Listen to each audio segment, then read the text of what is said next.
Yeah, I really do like welding. That's why I got into it in the first place. I first started welding on my family's farm when I was a teenager, and they operated a dairy farm for a very long time, and they still have a grain farm and stuff. But I just remember my grandpa teaching me how to weld in the shop, and I just kind of loved it ever since that, and I took it in high school. I saw that was an option, and just kind of stuck with it ever since.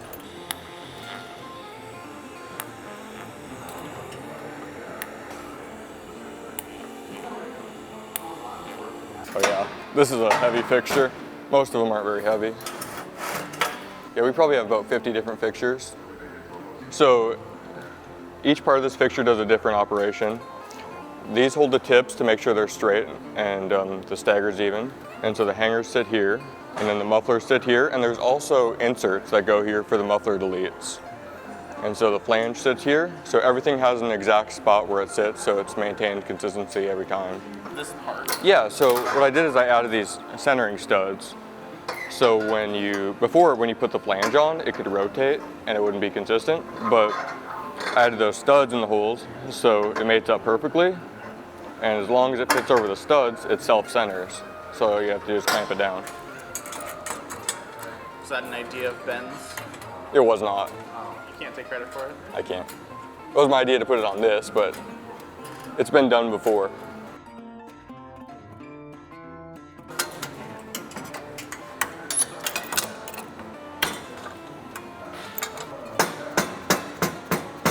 I need to grab a few more clamps. Yeah.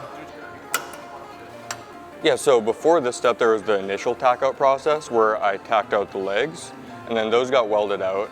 And so we split this up into 3 different pieces because if it warps or anything, that way we get the majority of the welding done, and then we can do any little adjustments if anything moved, and then we can put it together, and then all we have is these 2 joints left to weld, so nothing should move, and it'll be perfect like it came out of the fixture.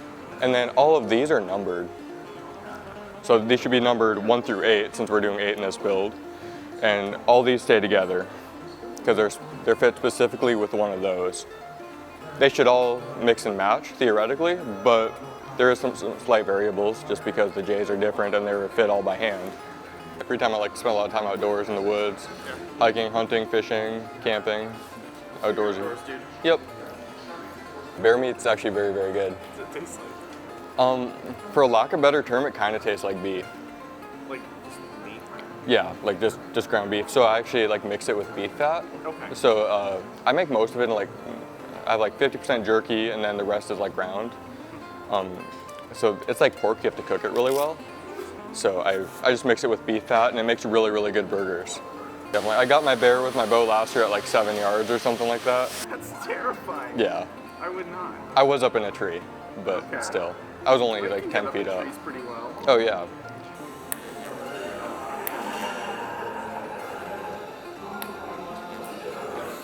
All right, I'm gonna grab a larger diameter filler rod to weld the hangers.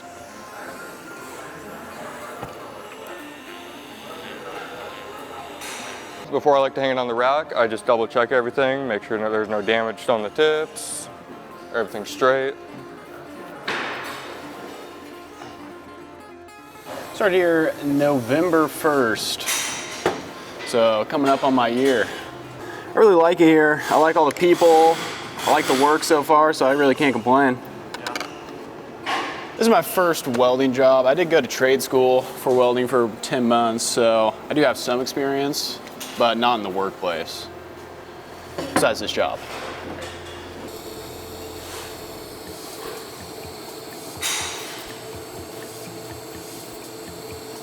Well, to Nameless, actually one of my shop teachers at Charter College, where I went to school for welding, he is Jake's dad. Good old Tom Bryson. Most of my family is in the trades, and one of my cousin, he's a welder, and I always thought it was cool, and I've always been around cars and stuff, so I always had a little bit of like fabrication-ish experience, so I just wanted to get into it. I'm also building an 85 S10 Blazer though. Are you? I am. Very cool. Built the engine from the block up, so that's pretty cool.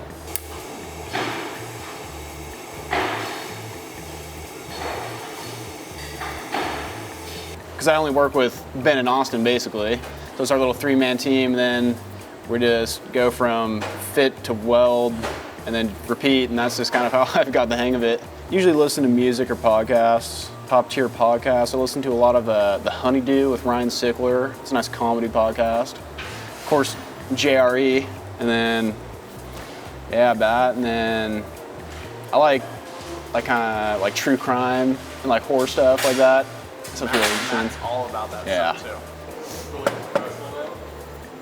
I feel like I'm on The Office. Part of The Office? Yeah. We can set that up. Anything on the positioner basically is my favorite stuff to do, like V-bands and stuff like that. Master of positioner stuff.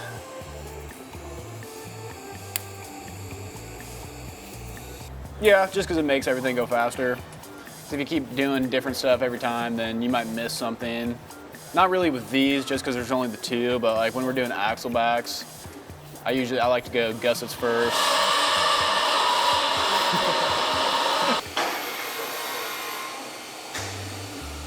Who makes the most noise in the shop? I don't know. Steven's usually doing something loud for no reason, so. Sharpie! Matt's usually really loud too. Steven, you just notice more because he's always loud on brakes.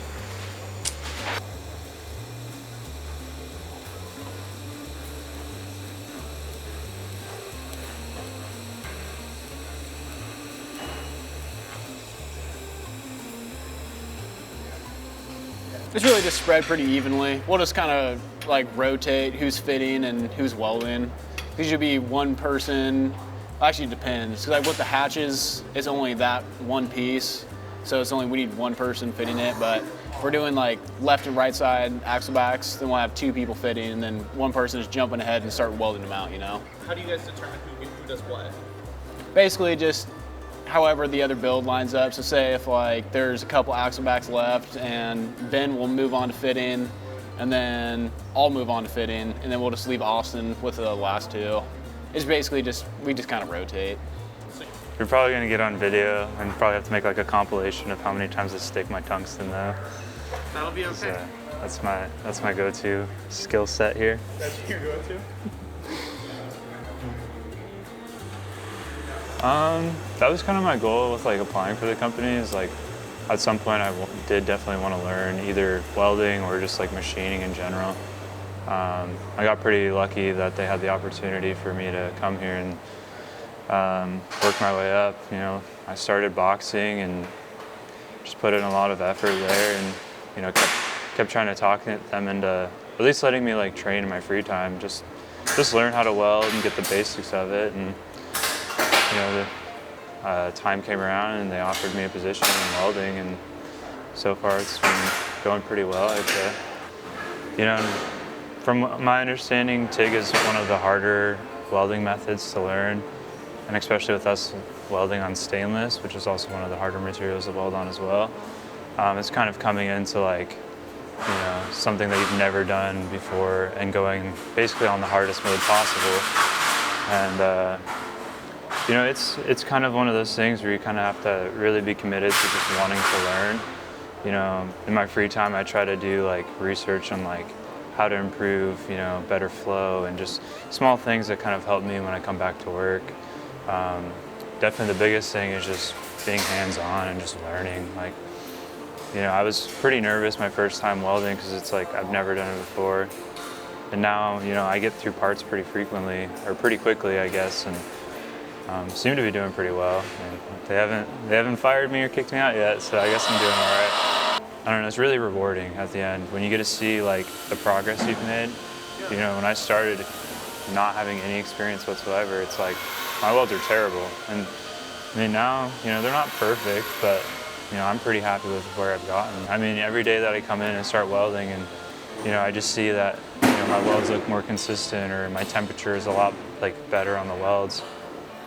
You know, it's really like reassuring, like, you know, that I'm doing better, you know, and I'm making progress. Yeah, sometimes I like to just count. Like I'll count how many dabs I'm doing. Kind of helps me keep things consistent and makes it look a little cleaner. But the whole foot flow thing, it's kind of based off of how the puddle's flowing. Almost there. So once it's fully finished welded out, they go back on the rack, and then the rack just goes boxing and then gets boxed up to ship out to customers.